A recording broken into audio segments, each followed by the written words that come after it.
এখন একটা ওমর ফারুকের মতো মুসলমানদের নেতার দরকার আছে না? না, ইহুদিরা যে কাজ শুরু করেছে এরকম একটা নেতার দরকার আছে না? না। আপনারা দোয়া করছেন, ফিলিস্তিনের মুসলমানদের লেগে দোয়া করেন আপনারা? হ্যাঁ, নামাজের শেষে দোয়া করেন। আল্লাহর মসজিদকে টিকিয়ে রাখার জন্য কাফিরদের সাথে যুদ্ধ করাটা আমাদের জন্য ফরজ না নফল? জিহাদ করাটা ফরজ না নফল? কথা বলছেন না কেন? আল্লাহ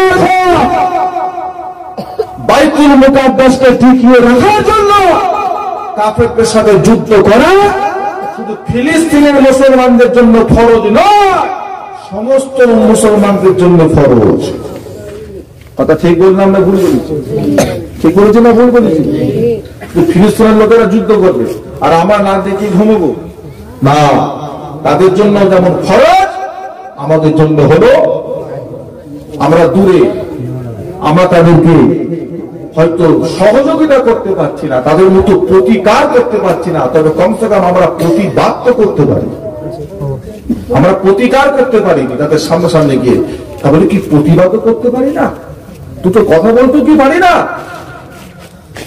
তাদেরকে টাকা দিয়ে সাহায্য করতে পারিনি, তাদেরকে এক গ্লাস পানি খাইয়ে সাহায্য করতে পারিনি, তাহলে কি মসজিদে গিয়ে সালাত ও তাসবিহ রাকাত নামাজ পড়ে তাদের জন্য আল্লাহর কাছে একটু দোয়া চাইতে পারি না? কি বলছে? এতটা কঠিন হবেন না। নবীর উম্মত, তারা কোন নবীর উম্মত? ফিলিস্তিনের মুসলমানরা কোন নবীর উম্মত? আমাদেরই তো নবীর উম্মত। তাহলে তো আমাদের ভাই, আমাদের জানের টুকরো। আপনার বউয়ের, আপনার বৌমা, আপনার বউয়ের, আপনার মেয়ের পেটে প্রসাবের যন্ত্রণা উঠেছে, ছুটে ছুটে নিয়ে গেলেন হসপিটালে, বিষ্ণুপুর হসপিটালে নিয়ে গেলেন, নার্সিংহোমে ভর্তি করলেন। ডাক্তার বলতে এখনই বাচ্চা হবে।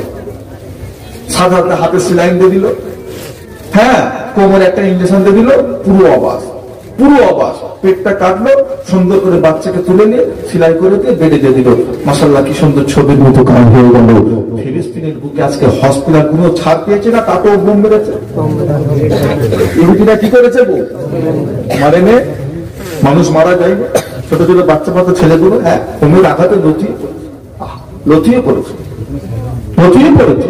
পাশান, ইহুদি পাশান, শক্ত দিলের লোক ওরা, ওরা পাশান, ওদের জানে রহম বলে কিছু নেই।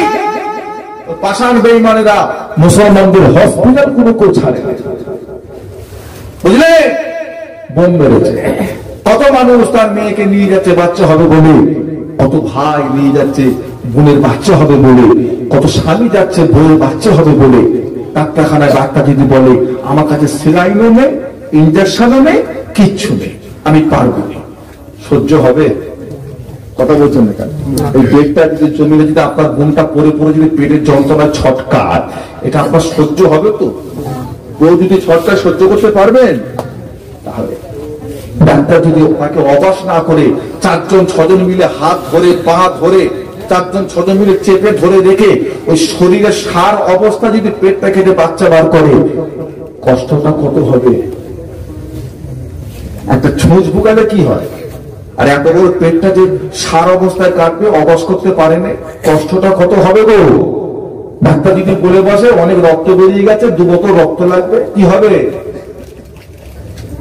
তাদের অবস্থাটা কি চলছে বুঝতে পারছেন না? তাদের থেকে আমরা সুখ শান্তিতে আছি না নেই?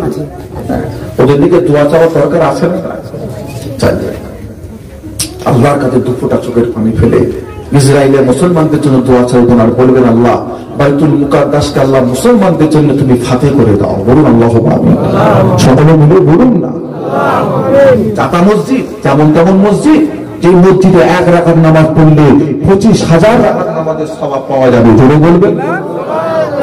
1 রাকাত নামাজে 25,000 রাকাত। এমন একটা মসজিদ বাইতুল মুকাদ্দাস পৃথিবীর ভিতরে এমন একটা ইতিহাস করে রেখে দিয়েছে, যে মসজিদে আল্লাহ রাসূল ইমাম হয়েছিলেন, লক্ষাধিক নবী আমার নবীর পিছনে ইক্তেদা করে 2 রাকাত নামাজ পড়েছিলেন। কোন মসজিদে?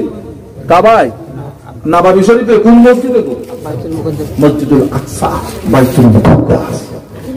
যে মসজিদে আমার নবী মেরাজে গেছিলেন আল্লাহ পাকে দিদার করতে, ওই বাইতুল মুকাদ্দাস থেকে আমার নবীর মেরাজে যাওয়াটা শুরু হয়েছিল। জোরে বলবেন না? কাদের মসজিদ? আমাদের মসজিদ, মুসলমানদের মসজিদ জবরদখল করে রেখে দিয়েছে। দোয়া চাইবে, পারবে না, তারা পারবে না, তারা পারবে না। কত মারবে মুসলমানরা বন্দুকের সামনে গিয়ে, এরা মৃত্যু দেখতে পায় না, এরা আল্লাহর জান্নাত দেখতে পায়। ইহুদিরা যুদ্ধ করছে নিজেরা বাঁচবে বলে, যে দখল করবো বাঁচবো, আর মুসলমানরা যুদ্ধে নেমেছে শহীদ হওয়ার জন্য। কত মারবি তুই, মেরে মেরে হেঁপিয়ে যাবি, হেঁপিয়ে যাবি, ক্লান্ত হয়ে যাবি, মুসলমান পিছু হাঁটবে না। জোরে বলুন না, এটা ইমানের জলবা, এটা ইমানের জলবা। মুসলমান যেমন মেরে মরতেও পারে, মুসলমান মেরে বাঁচতেও পারে। এরা আল্লাহর কাবা, এরা আল্লাহর ঘরে কোন রকম ক্ষতি হতে দেবে না। আমরা ছেড়ে দিই, ভারতের লোক তো ইমান কমজোরি, আমরা মসজিদ কি করেছি, কথা বুঝতে পারছেন? আমরা কি রাখতে পেরেছি না ছেড়ে দিয়েছি? আমরা ছেড়ে দিয়েছি। তাহলে কি সবাই ছেড়ে দেবে নাকি? সবাইকে আমাদের মতো হাতে চুরি করে বসে আছে ঘরে, সব ছেড়ে দিয়ে বসে থাকবে? ওরা ছাড়ার বান্দা নয়, ওরা নিয়েই ছাড়বে, তাতে সব শেষ হয়ে যায়। বাইতুল মুকাদ্দাস বেঈমানদের হাতে যেতে পারে না, পারবেও না। ওই মসজিদ মুসলমানদের হাতে হয়ে যাবে। ওই মসজিদে একদিন আমরা যাব, ওই মসজিদে গিয়ে আমরা মুসলমান বাঘের বাচ্চার মতো সেখানে গিয়ে আমরাও 2 রাকাত নামাজ পড়ে 50,000 রাকাতের সওয়াব হাসিল করবো। বলুন ইনশাআল্লাহ। সকলে মিলে বলেন না, নিশ্চয় আমরা একদিন যাবো বাইতুল মুকাদ্দাসে বাঘের বাচ্চার মতো। আমরা মুদ খাওয়া পার্টি নয়, আমরা দুধ খাওয়া পার্টি। আল্লাহ আমাদের জন্য মুদ খেতে পাঠায়নি, দুধ খেতে পাঠিয়েছে। আমরা গরুর দুধ খাই, আমরা গরুর মুদ খাই না। কথা বলবেন, আমরা দুধ খাবার দিকে না মুদ খাবার দিকে? কথা বলছেন না কেন? কিছু লোক গরুর মুতও খায়, খাই না, খাই না, গোবর বলেন, মুদ বলেন, এগুলো কি পুষ্টিকর না বর্জ্য পদার্থ?